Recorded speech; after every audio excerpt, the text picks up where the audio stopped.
you keep on stimulating amygdala, it's going to quickly react to situation, to any stress. Over time, your hormones, you're going to start overspilling hormones or start to get chemical imbalance because it gets overworked.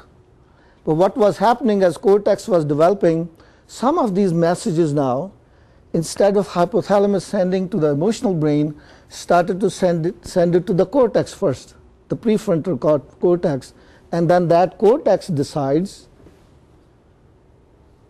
how important is that message.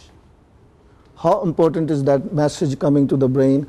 And then accordingly, after doing the assessment, the evaluation, it now sends that message to the emotional brain, to amygdala. Now amygdala follows the instructions that are given to it by the prefrontal cortex, and it makes the right decisions. So when we have studied human subjects, one thing has been noted very clearly, that people who suffer from anxiety, depression, stress disorders, the messages preferentially as they rise through the spinal column, through the brainstem, go into the hypothalamus, the thalamus, they jump straight into the amygdala. Amygdala is a small, tiny little, smaller than the size of an almond. It looks like the shape of an almond. It's right buried underneath the temporal lobes. This bump is due to temporal lobes of the brain. If you look underneath, they are there. So the message goes behind the neck into the thalamus, and in animals it jumps straight to the amygdala, and the amygdala makes decisions and sends messages back to the body and tells the body what to do. In humans, the second option becomes very prominent. It's an option that most of these messages tend to go to the prefrontal cortex first, and then those messages are evaluated, they are looked upon. Now it happens in a jiffy. I mean, this is not something prefrontal cortex is sitting there and doing calculation. It happens instantly.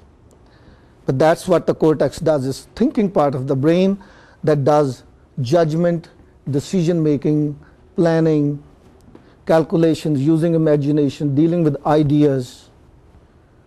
So it has done all of that and calculated the emotional significance of that message, and then only decide to relay it back to amygdala.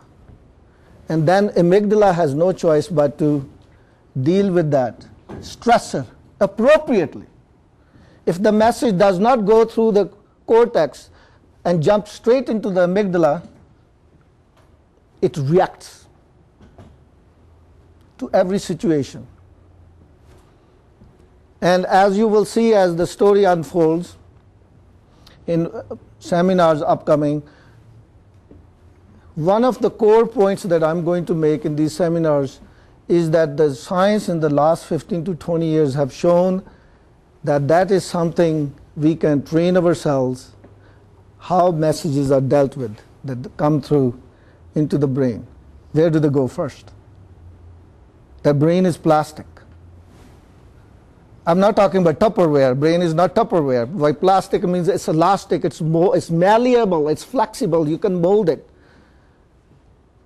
For centuries we knew that if you go to the gym and work out and pump that iron, you will build muscles, right? You become more physically fit. You run, you will improve the stamina. You will become more physically fit.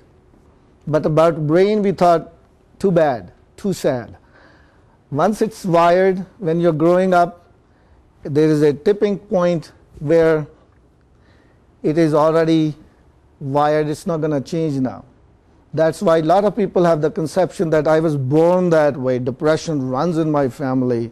Heart attacks run in my family. Cancer is in my family. There's nothing I can do about it. I have to go to the doctor. I will let him figure out. But that is no longer true. So that is going to be at the heart of the discussion when we get into detail, how it is possible for us to manipulate our environment to our advantage.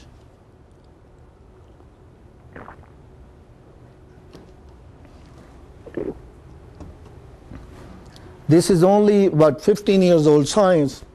Now we have become convinced that that is doable. Just like we can change our body, we can change our mind. And changing the mind gives you the best results, because now you can use the mind, which is the remote control for your body, to change everything else in your body.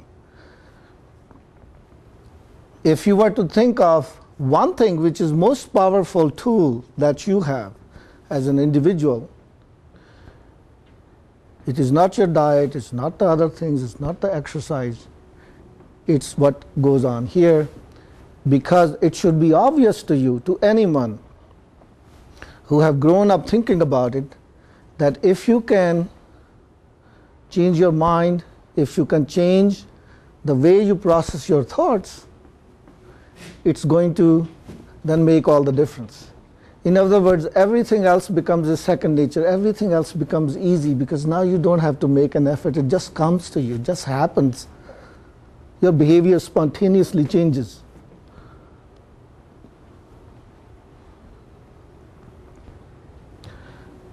One of the, I have to give you a dark side of the scientific discoveries. One of the dogma of science that has been always consistently is that we cannot change anything, believe it or not.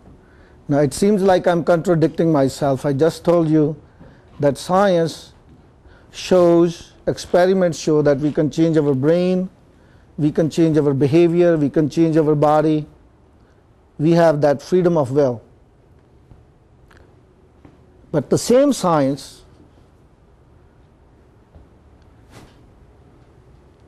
tells you that every particle in the universe is already determined to do what it's going to determine to do, because there's a cause and there is effect. In other words, everything has been predetermined, that the initial conditions will decide what will happen in the end. There is nothing you can do about it. That's the dogma of physics.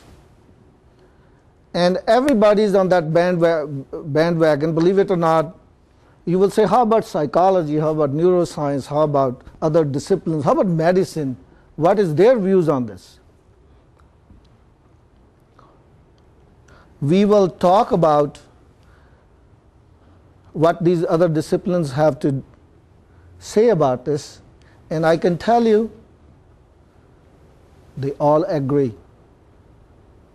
This may be a very frightening idea for you, that essentially what we think is a freedom of will, that we are able to make decisions, change our lives, that the mind is something that we can use as an independent entity from the brain.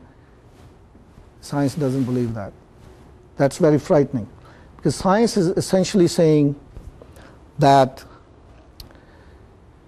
whatever you think that you have the freedom of will, that you have the freedom of choice, is an illusion. They tell you in your ears, they whisper in your ears that this is really an illusion. Why they don't want to bring it up to public? Because you know that what that will do. Because all of a sudden, it is very frightening to us, because think about it.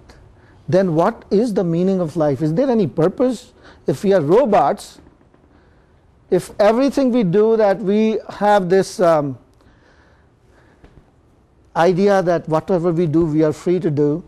In fact, it is our brain and our body is doing whatever it's going to do anyways, but it gives us the illusion of freedom of will, that we feel that we are free to do what we do. But essentially, we are screwed from the day we are born. There is nothing you can do about it.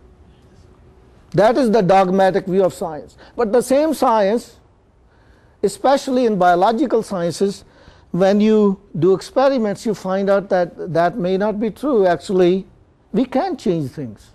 Every time we do clinical trials, we see positive results. How is that possible? How can the same science give two different kind of results? On the one hand, it will say you know what, this is all your fantasy, this is not real. On the other hand, we get consistently good results. But then after we get the good results, we ask, how is that possible? And the science will tell you, it's an illusion. You think that you have the freedom of will, you don't really. There are recent experiments in neuroscience, and they are taking images and they put you into the MRI machine and say, I'm going to give you a question once you are already in the machine, I'm going to say, okay, here is the problem, I want you to make a decision now. But they have already started taking image of your brain and start looking at the electrical activity. And what they found out is very frightening. That your brain already started making the decision before you did. So the reason that is frightening is, if I'm under this illusion, then the brain has made the decision about half a second before I made the decision. Then it must be an illusion, right? If you look at other branches of science, such as experimental psychology, they believe the same thing. Then a problem like this is a problem that falls in the lap of philosophers. Philosophers are usually looked down upon by the scientists because we say all they do is just fantasize and make up things and make assumptions, and it doesn't lead anywhere. It has never solved any problem. But nonetheless, science has a problem to solve, and science believes it has solved the problem by calling it an illusion. But it turns out that it continues to be probably the most complex, and I dare say the most complex problem that humanity has since the dawn of ages, and we have not yet have had any good answers. Because humanity cannot survive and cannot have a good meaning and purpose without knowing that we have that freedom and choice. If we don't, then it's the most depressing thought that you can think about.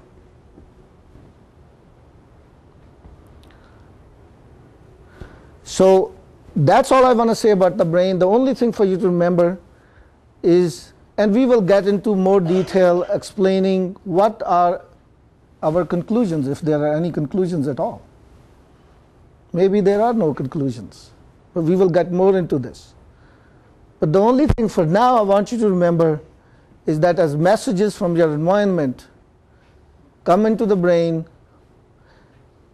the thalamus is going to either shoot them straight into amygdala or going to send it to the cortex for evaluation first.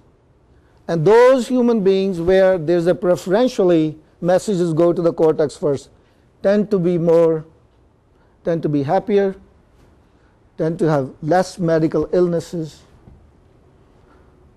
live longer, live healthier. And people who are constantly under stress, this is the reason why they're under stress, because the electrical activity is shooting straight into the amygdala. And there's an emotional reaction to everything. Everything is a big deal. And before you know, that becomes a chemical imbalance. Because if you keep on knocking the brain with a hammer, you're going to turn that into pulp, and your life is a complete mess. And that's the message we're going to recur again and again in these seminars, to show you that the research shows that it is possible to deviate and to guide these messages. It is important to build this background for you, or else you will be like, okay, now he's doing meditation. Does it really work? I've been hearing about meditation for the last 20 years. When I close my eyes, it's a bunch of, doesn't do anything for me. And then those who believe in it, they go